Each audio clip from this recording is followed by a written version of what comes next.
Hi everyone, today welcome back, and we're going to talk about fear of rejection, and we are very lucky to have Thierry with us today, who is going to talk about this specific fear. And Thierry is also a coach, but he will tell us more about what he does soon. So Thierry, welcome, and thank you very much for sharing with our listeners your fear of rejection. How did it start, and how did you notice? Would you, yeah. Right. Well, first of all, thank you so much for having me on your You're show, welcome. Lauren. I really appreciate it. And hello, everybody. So the way it started, really, it's mostly, as far as I can remember, is when I've entered the entrepreneurship world. That's as far as I can go, where I've really had to face the rejection on a daily basis.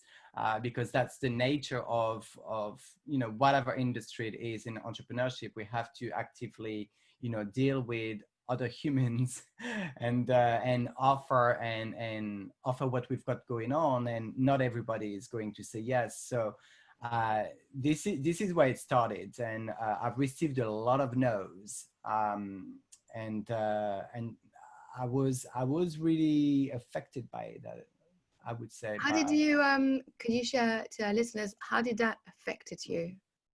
In what way? Yeah, that's a great question. So it affected me in a way that I was wondering if I was good enough, if I was, if what I had was also good enough, if I was made to to do what I was doing, or what was going on with me, what's wrong with me, all those kind of self-talk that we tend to have when something is not going right, sort of thing. And Thierry, you never had that before as a child, or you never sort of going back maybe, and you've never experienced this before? This was completely new, just came out of the blue? Or do you think that maybe there could have been something maybe in primary school or secondary school came back? Have you ever thought of that?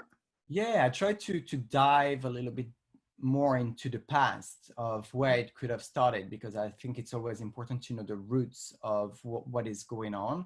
And I think maybe it's what, as far as I can remember, is one of the interaction that I've had with my dad when he was they were still together. My parents were still together, but it was in that phase of life where he had to look for a new job. He lost his job and he found a new one. And he told me one night, "Oh, I found a new job." And as a child, I was about 8 years old or something. Yes. And I said, "Well, that's great. We're gonna be able to go on holidays, and we're gonna be able to do this and do that." You know what a child does and Yes, what of a course. child think of, right? A child doesn't think of bills and doesn't think of it, thinks of the good stuff, of the fun stuff. So I went with that, and that was okay that one day. But then the next day, my dad is not here anymore, bless his heart, but he was also an alcoholic, and he came back the next day and a bit boozed, let's say. And he kind of probably had that in his subconscious, this talk that we had. And he came back to me saying, "It's not your problem. You should not talk about this. Money is not your problem. And how dare you telling me what is going to give us, etc." So I think it kind of created like this belief of, who am I to ask other people or to share with other people what is possible, Okay, yeah. and so the fear of rejection, I believe, kind of started around that period of Yeah, time. so when we're a child, subconsciously we create belief, and we don't even realize. And then as we grow gradually, that sometimes we notice a pattern. We get rejected again and again and again, and then we just, like you said, you lose your confidence, your self-esteem, and then you're thinking, well, okay, if this happened again, why would the next person want me? And then you just go into a spiral. But very often it can come from early years, something or someone said something, and then you just create a wrong belief subconsciously. And your subconscious one wants to help you, but it's not really helping in the real life, because you want that job, or you want to be able to be noticed, and you just so yes. So how so you carried on you carried on applying and got more rejection. So what did you do? Yeah, well, there's another area actually that my boyfriend just pointed out the other day, and I was like, oh, okay, yeah, this is true. That why didn't I think of this area where I think that's probably even more than entrepreneurship now, because I've built this muscle of confidence that I'm like, I'm doing what I do. This is, my job and whatever. But How did you build your confidence? How did you tell the listeners if they suffer from fear of rejection? sure, yeah, Yeah. I'll definitely share that with you. What I was going to say is that in another area where I really still right now actually feel that I feel the rejection is in dancing. Right, it's so silly. Like in because my partner does bachata dancing, salsa dancing, and Very all this. nice. So it's lovely. It's really nice, and I've always wanted to learn and to enjoy that. And I do really enjoy watching people dancing. Yet, the fact of having to ask someone else to dance, because I know that I don't dance properly. I'm not a pro dancer. I don't even know, how to put two steps, next to each other. So I feel really like I've got that fear of like, okay, that person is gonna tell me no. I don't want to dance with you because you're not good enough. Is that because you're worried of making mistakes or not doing it perfectly, or what's behind that? Yeah, that's a little bit of this. Yeah, like I'm not good enough. I'm not perfect enough. I don't know enough. That person is, so good when I see them dancing. So it's why are they going to say yes to me, right? But it is also I think what I do to overcome that, one of my default mechanism is to become aloof, to kind of withdraw from the situation, to be like, okay, that's fine, no worries, I'll go away from it and avoid the situation, right? So in dancing, as an example, I would be standing on the bench, on the sideline, and very much enjoying myself, don't get me wrong, but I would sort of avoid going further and just being there enjoying it. So you ask me, how did I also overcome the fear of rejection? So an area where I've managed to do that is in entrepreneurship, and the way I've done it is by just practicing and following through the activity that I needed to do, and to really remain connected with my vision of what it is that I want to create, to be really in tune with this goal of mine, this aim, and the person that I want to become, because growth is really important. And for me, overcoming rejection in that area was a growth element, which was crucial in order to create the success that I needed to create for other people. Yeah, you mentioned it's almost like visualizing, isn't it? Is really, if you have a really important goal and you put it out there, or you put your vision board up, then you have a goal, and the force and the strength of that goal can really help you. And it seems that that's what is done to you, is helped you to overcome in certain areas of your life that rejection, but it's still very much there. It's like something is dormant, but then suddenly it comes up again, exactly with the dancing. So it has It's helped like you.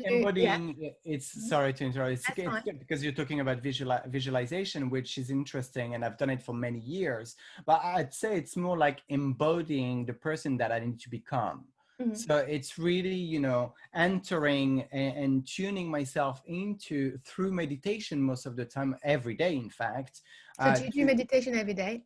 every single day. How Yes. long does it take you to? How long do you spend, or is it like a specific time, or you do it when you've like So I during the usually day? do an hour, but a minimum of 15 to 30 minutes, but I tend to go on an hour meditation to really kind of like, soothe down, to also there's different types of meditations, and I've done quite Yeah, a I was few. going to say to the listeners that people sometimes have the wrong idea of meditation. They think, oh, I just need to be an hour quiet in my room, or yeah, you can listen to music. You can, I mean, you could tell our listeners there's so many different ways, I presume. For sure. Yeah, there's definitely. I think the most important thing is that you need to connect to your meditation. If it doesn't do anything to you, then it's not the right one. So That's right. And I think there's also this idea of emptying the head of our thoughts. I mean, we need to be aware that we've got like gazillions of thoughts going through our mind every single second. There's no way we can actually avoid them. We actually, the better way is to acknowledge them. But once we are aware that we are in our thought processes, in our thought patterns, to refocus on the natural breathing. This is essentially what the bottom line of what I do. There's plenty of other things that I'm including in it, but it's refocusing on that breathing to sharpen the mind, but not avoiding what is, not avoiding the pain, not going into the hate of the pain or the pleasure of what is nice, just to acknowledge it's there, but it's bound to come as much as it is bound to go away. Yeah, that's true. And breathing is amazing, and learning breathing techniques to help yourself to concentrate better, to feel more relaxed, and you can meditate even better. And all those things do help. And this is, I think, part of the busy life. We forget that those tools are so important, because they will set you for life, and they will get you and help you to actually reach your goals. And this is why I'm really glad that you're on air today with us, because it's really important that people just remember that we are not just a car. A car is a mechanic, and you just repair the mechanical. We have a brain, we have loads of thoughts, and definitely taking back, having our own time, even if it's 5 minutes, 10 minutes, if people don't have time, just stepping back and taking some deep breaths, or listening to some meditation, or whatever ways people feel a bit more relaxed. That is really important, because we do have, like you said, so many thoughts in our minds. So it's doing also meditation, a way of setting the sail, you know. It's like the way you set the day ahead of things. So, you know, rather than going on our mobiles and checking our emails and messengers and all this first thing of the day, which might be triggering, you know, the way we're going to feel and behave throughout the day because of a bad message that is popping up and all that, then starting with meditation and within the process, maybe have a part of your meditation. I take about like 10 minutes within that hour where I do, you know, sort of visualize my day and also my goal, and tune into it, into that person that I need to become in order to not feel rejected, in order to not, you know, to go beyond that and be in my power. This is really what exactly, yeah, Thierry, is exactly what you said. Is taking your power back. Is being, feeling powerful, feeling happy in yourself, and setting the day. Very often people forget that we can be in control with our thoughts. And if we, even if it doesn't feel right, if at the beginning we said, okay, today is going to be a really good day, you have more chance that it's going to be a good day than not a good day, because you are putting it out there and you're concentrating in hoping it's going to be a really good day. So yes, that is amazing to do meditation. So the fear of rejection is still lingering. It still keeps coming up a little bit, like you said. What would you say? Do you think in a way it's helped you to become who you are? Because it's sort of, would you think you would have done meditation if you would have had that fear, or do you think there's some positive side of it? Yeah, I did start meditation even, you know, without necessarily acknowledging that fear of rejection. It wasn't, the meditation wasn't triggered by the fear of rejection, but it did help me along the way to acknowledge certain feelings that I've got within me, and certain, you know, thoughts and definitions of the thoughts that I've got going on, because we've got thoughts going through, and it's up to me to define what it is that I want it to be express, you know, in the materialized world that we're living in.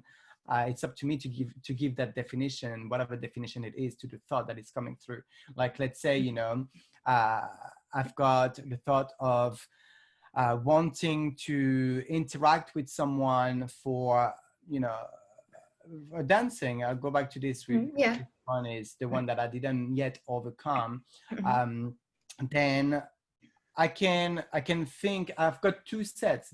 We all have two sets. When a think or an idea comes through, we've got set A, set B, to be very simple.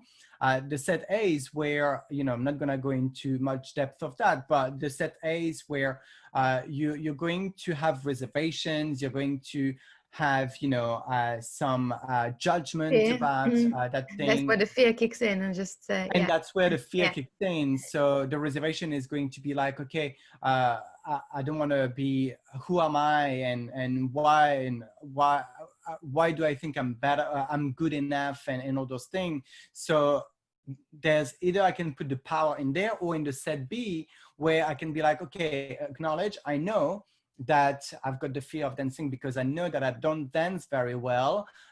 And those people will most likely know it anyway. But I choose to actually go and dancing because what is my vision? What is the positive outcome that I can get from it? So I can then decide, do I put the power in set A, or do I put the power in set B? So like you said earlier, it's like having control over Yeah. the power. So, I mean, for you, I think it's really good that you are in control, but quite a lot of people may not be in control because they may not have had the tools of maybe doing meditation and other tools, breathing exercise.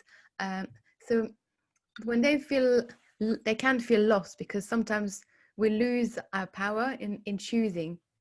So it's really important to remind people that we always have the choice, but Mm. it's having the tools in your toolbox to know how you can actually take control and have and choose what you want. Thierry, what would happen if right now, imagine you were going with your partner dancing, and you were asked to dance. I don't know how many people when you go, how many people are there, or imagine that you are on that stage, or in a room, and you were dancing. What was thought would come? Is there thought? Was it more a feeling? Would your heart beat fast? Or do you feel it somewhere in your body? Or how does this fear of rejection comes up in your body? How do you know that this is coming up? Very good question. So, you know, I had a few instances where my partner would say, we were, you know, for example, on the, you know, in town, and he would ask me, oh, excuse me, do you fancy going dancing? Oh, yeah, yeah, yeah. And I get excited, you know, I'm like, yeah, I want to, Mm. yes, for sure. And as we get closer to the time of getting to the salsa or bachata dance, then I would almost find anything that he would come up with, you know, like, oh, maybe we can go home. And I'd be like, yeah, sure. Okay. If you want to go home, then, you know, it's fine. We can go, you know, I would take the opportunity. I would jump on it and almost kind of create it myself, because we create, you know, our own reality really. And we I'm hoping that attract that. somebody rings you and say, I need to get home, or something like that. Yeah, exactly. And so, I mean, if someone brings me to go home, my partner is with me, so we live only the two of us. So that would be. That would be, But you're right. You know, yeah. it really is that it's finding Trying to find an something that escape, or yeah, finding an another, escape. yeah. Exactly. It's And I like would you have your journey, you have the at the end of the travel, basically you have the dancing class and dancing with a partner, and or I can turn left or right, and I can just go somewhere else and try to avoid totally. that. Yeah. However, like having said that, you know, if we end up entering the club, the dancing class or the dancing, you know, whatever place, I would be happy to be there. It's fine.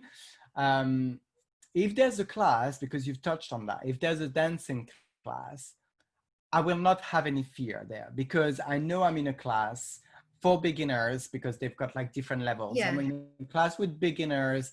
They know they're all pretty much at the same level as me, or you know, more or less.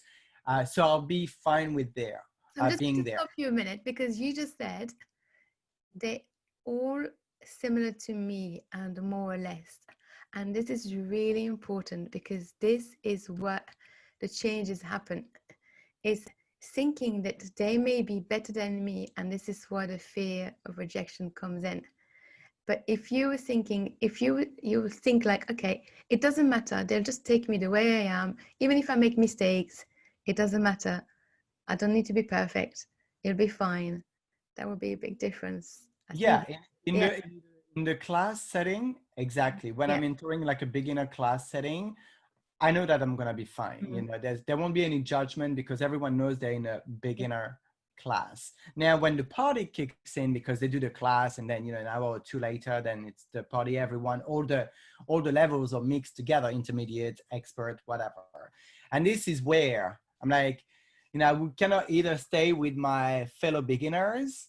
But then if I want to stretch and try to invite others, because my partner is really good, so I end up hanging around with his friends, and who obviously are matching his level of dancing, and they would be understanding because I'm the partner. Yeah, but I know Yeah. that other people that are not necessarily related to the group would be like, I feel that they're a little bit sort of, Judging. Yeah, it's all about judgment. It's all about the fear of being judged, isn't it? It's yeah, and like it's being accepted, the fear of being accepted, judging, being judged, and it's probably like you mentioned about your dad.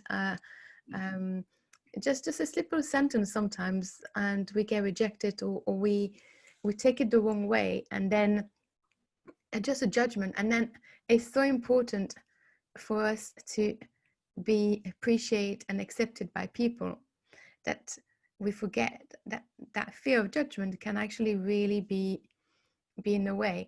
But in fact, everybody is different, everybody is unique, and we're supposed to, and it will be in a way better if everybody would just accept each of us the way we are.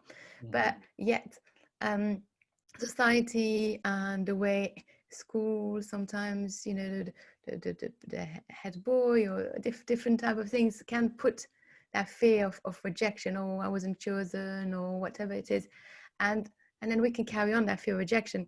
But if right now you were with your partner and you were about to dance, what would that feel like? What would, I know you said you probably try to avoid it, but what's the feeling?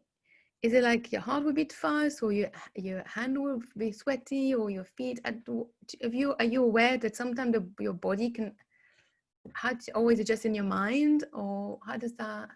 Yeah, the way it will express itself, how the fear would express itself is, I would feel it in my chest and my tummy, really, mostly. So Okay. like I feel this thing coming up, like this, or almost, I would say, because I've experienced that once in my life, and hopefully the last time, but almost like the beginning of an anxiety, like You've experienced anxiety before, or you said once? once, yeah, Yeah. just once, because of medications that I've had Oh, to okay. take. But so it's not a condition that I live with. But having lived with, now I can relate to people that really have that anxiety condition, and I do feel for them. But when I've got that fear, maybe in dancing setting, that I would feel like this nervousness, this anxiety kind of thing, like, almost like you feel nauseous, Yeah. within the stomachs So and are the you feeling it now, just thinking that you would, or not, or you really need to be in the place at that specific time? Because some people can, just talking about it, can feel it. But yeah, I mean, I think the mind is very powerful. Mhm. We can definitely tune back into the feeling at any time. That's what, if So could you for feel it right therapy. now when you talk about it? Can you feel it a little bit now, or not? Or Yeah, I mean, obviously talking about it, I'm yeah. recalling to remind myself So where would it came you from. would you be happy for me to just help you a little bit just right now? Yeah, sure, go ahead. Yeah.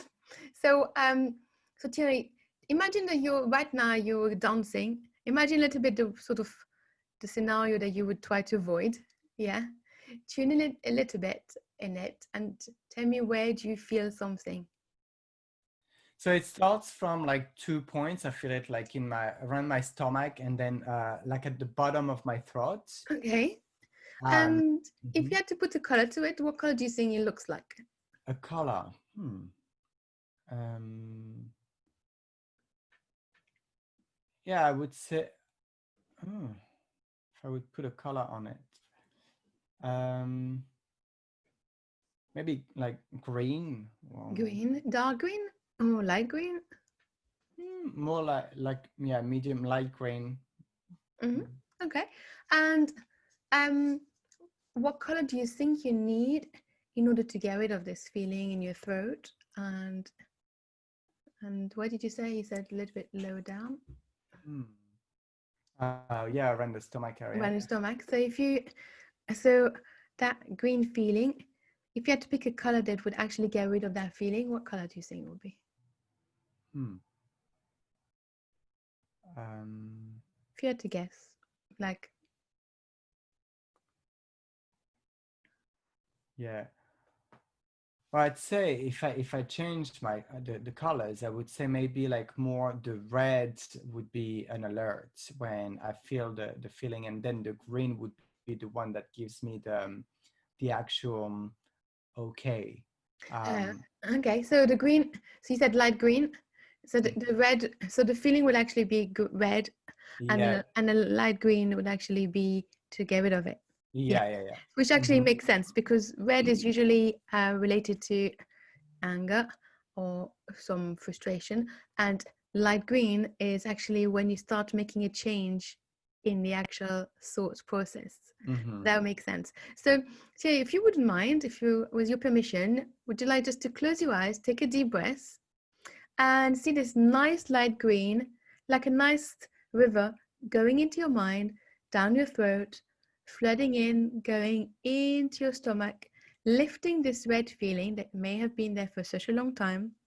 Remind yourself that you're safe. We're not taking anything away. We're just making that feeling lighter and lighter and lighter. And see this nice light green going in, lifting, making it lighter and lighter and lighter. And as we do that, you may feel like you want to stretch, listen to your body. You may want to stand up. Whatever you need to do, it's perfectly fine. We're just trying to lift this energy and this emotion that is trapped into your body, that's been trapped for maybe for quite a long time. So just give yourself permission to see this nice little green light river flooding in, lifting, and making it lighter and lighter and lighter. And whenever you're ready, you can just open your eyes and share that experience with our listeners.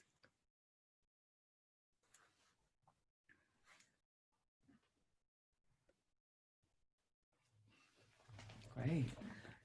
Well, first of all, thank you very much for this. I really appreciate it. You're welcome. It's just a little sample, but just try to help you a little bit. So, and yeah, the guidance is always something very good. You know, this is what I do in my coaching practice as well, in terms of, you know, marketing and all this. But I do understand that, and it really gives me that almost like soothing feeling that goes all around, you know, the chest area, from, well, basically the 2 points that I've mentioned earlier, yeah. bottom of the throat and around the stomach, kind of actually now connected with a smooth sensation Yeah. that, you know, it's gonna be okay. You know, it's there's like a sort of like cushion that, you know, is, Yeah. So we're you know, not.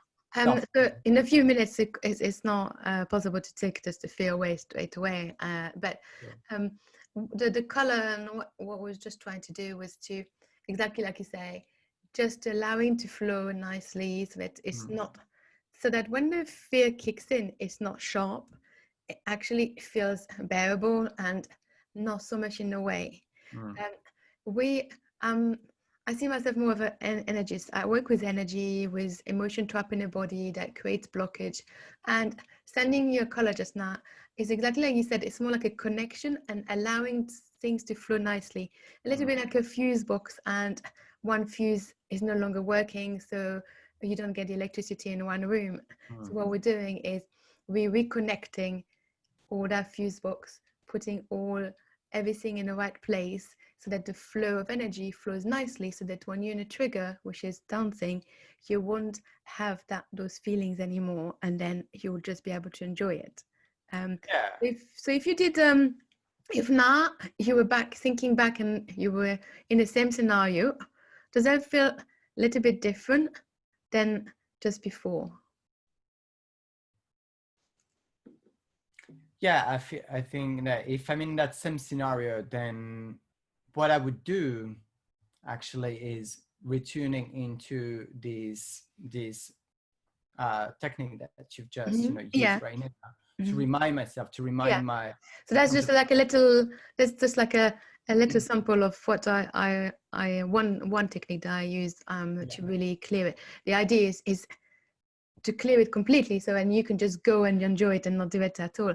But that feeling that you mentioned to our listeners about the bottom of your throat right down to your stomach, what's that feel like now, thinking in the same scenario compared to at the beginning when we saw the same scenario of dancing? Does that feel different? Does that feel like lighter or shifted or smooth, like you said? Or... So yeah, so it's still there because, Yeah, of like you course. mentioned, obviously it's not something that's there's no magic. Yeah, we'll need about 2-3 hours. Like, Yeah, I can get rid of somebody's fear within 3 hours. Or yeah, minimum I've ever done was 45 minutes. So we yeah, can't just do it just a little bit. But exactly.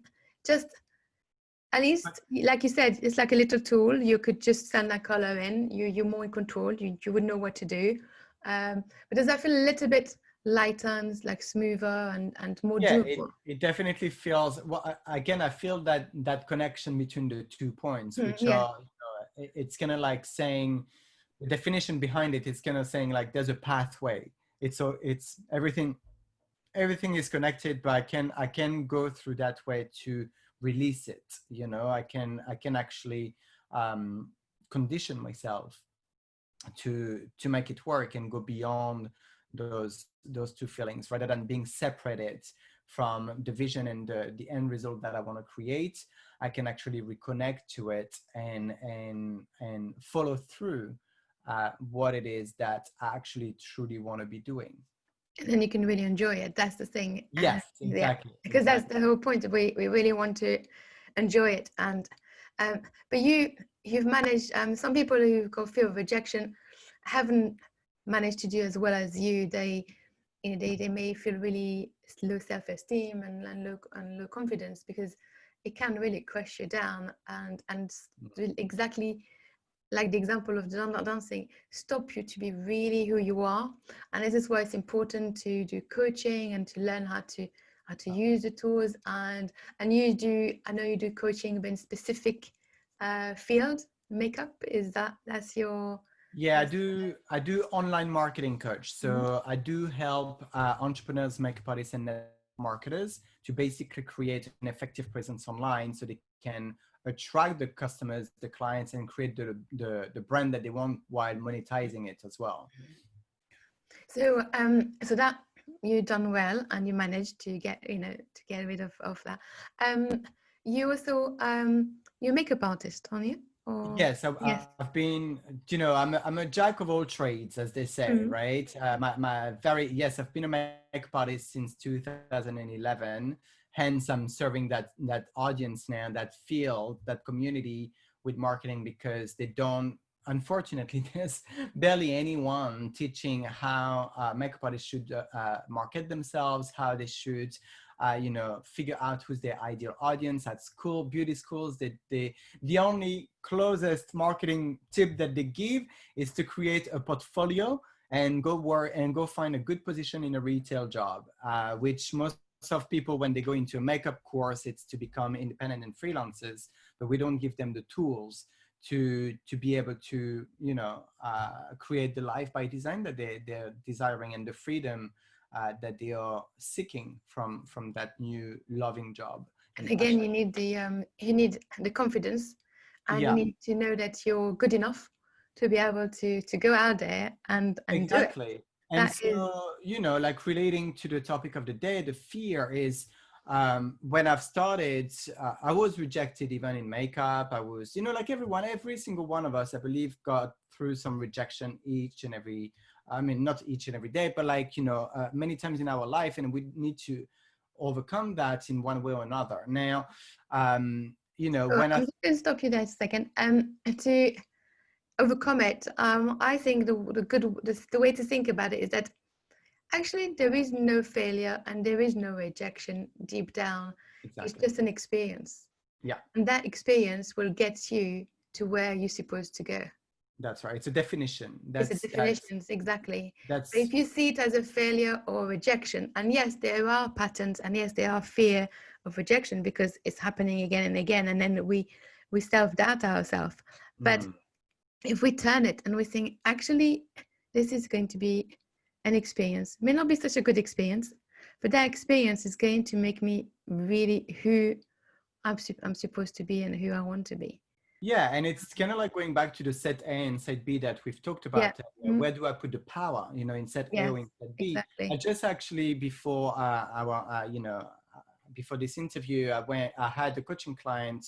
Um, and she is a coach as well. She's also involved in network marketing because I also help network marketers. This is what I englobe entrepreneurs as a whole, because at the end of the day, the marketing, coaching, and the fundamentals and the foundation are exactly the same. But she shared with me that she can feel frustrated sometimes when someone is not replying quick enough to her messages, you know, to the fact that she's building this report to offer her services. And she also fears to go and ask certain people, you know, that maybe because she doesn't know them well, or because she knows them too well and she doesn't know why they would believe that she is good at what she's doing, because it's all new. And so my answer to this as a coach is, because I've been through it myself in marketing, and this is why I teach it as well, because there's an element of consciousness and mindset and all this that are involved in my programs, is also the fact that we've got to be in action and in activity, because activity and action are also the cure to reprogram the subconscious, letting him know, or letting it know that now I've been doing it enough, and I know that I'm good enough. I've chosen It's true. many times over that I decided to do that. So it's about choosing, you know, filling the gap with Yeah. I choose to You go. choose your the subconscious mind. Once you have a wrong program in, maybe a wrong belief, or maybe you've gone through trauma, you saw something and you've created a wrong belief in that sense. It takes 21 days to reinstall some new habits. So if you do every single day, or if you tell yourself every single day for 21 days the same over again, you're reprogramming your mind, and it'll go into automatic system. Little bit like learning how to drive. The first time you have to so many things to look at. You can't even speak. You can't have a conversation with your teacher. You look in the mirror. You're looking at the pedals and holding and live in the road. And then many years later, you go from A to B. You can't even remember sometimes that you've actually been passing that road. You're on an automated system. You don't even remember that you're actually doing the pedals at the same time that you're looking everywhere. It's just automatic because your brain knows what to do and everything goes automatically. Yeah, there's And we want to remind, neurotransmitters yeah, that are exactly. giving that message. Now, what's very interesting, because it's true that it can take between 21 to 90 days to reprogram someone's thinking pattern and habits pattern. There's a great book about it, which is by Dr. Joe Dispenza, Breaking the Habit of Being Yourself. Beautiful book and it's great because there's a scientific element involved in it, as well as the quantum field sort of talk, which is expressed in that book. Beautiful book. But I would say that, you know, when I started in network marketing, I would say that's where my personal development has really kicked in. And having gone through lots of book reading and being in activity, having to deal with people, lots of different personalities, being said no, and that what I was doing was, you know, bad, and or that wasn't good and it wasn't going to work, it's a scam and all that stuff, you know, Fear of which rejection again. lots of people are going through that. And I would say that as much as I was working a lot on myself, because you've got to work more on yourself than you do on your business. This is when you become the person, that goes back to what I was saying at the beginning. You've got to become the person that you need to be in order to handle that business of yours, whatever it might be, whatever business it might be. Now, when I worked on myself, and let me tell you, it took me years to actually really, truly not, quote, care about what people had to say about me. And still these days, I would, sometimes get caught up into this, but because of all that personal development, because of all that consciousness work that I've done, all that meditation, all It's an investment. this stuff, this personal investment indeed, Yes. then now I am able, it's still there because it's part of me. We cannot change who we are. It's still there. It's in our roots. We can, however, well, you can, if you know, or if you meet the right person, you can really get rid of I mean, I get rid of people's fear, and I can delete certain images, and really, you can transform. You can, if you want to, you can really get rid of things. But it's like you said, it is a transformation. It is working on yourself. It's pushing the boundaries, and it's learning about yourself and pushing you to where you want to get. And it is very much a journey. And I actually personally think that we all need to work on ourselves every day, because we don't know what's going to happen. And look at now, the world, the pandemic. This is right now that actually we need to work on ourselves, how to be flexible, how to adjust, how to deal with the fear that is out there, how to deal with our thoughts that are coming in, to learn how to be resilient and be in control. And just to kind of sort of finish the thought I was on, because you're saying we can delete and change. Yes, to a certain, I believe that's my own personal experience. Mm-hmm. In what I've experienced myself so far over the years is that, and that's, I was coming to your point actually, and you're probably gonna think it's aligned with what you're thinking. The end result to delete, quote unquote, is that over the years, because of all that work, it became easier and easier to deal with that fear, and to even see it coming, to act on it before it actually kicks in. And so reducing it to the point of where now I can literally take my phone, contact some people, and not really, and having deleted that fear of people saying no. Now when people are saying no, I'm like, yeah, that's cool. Okay, that's great.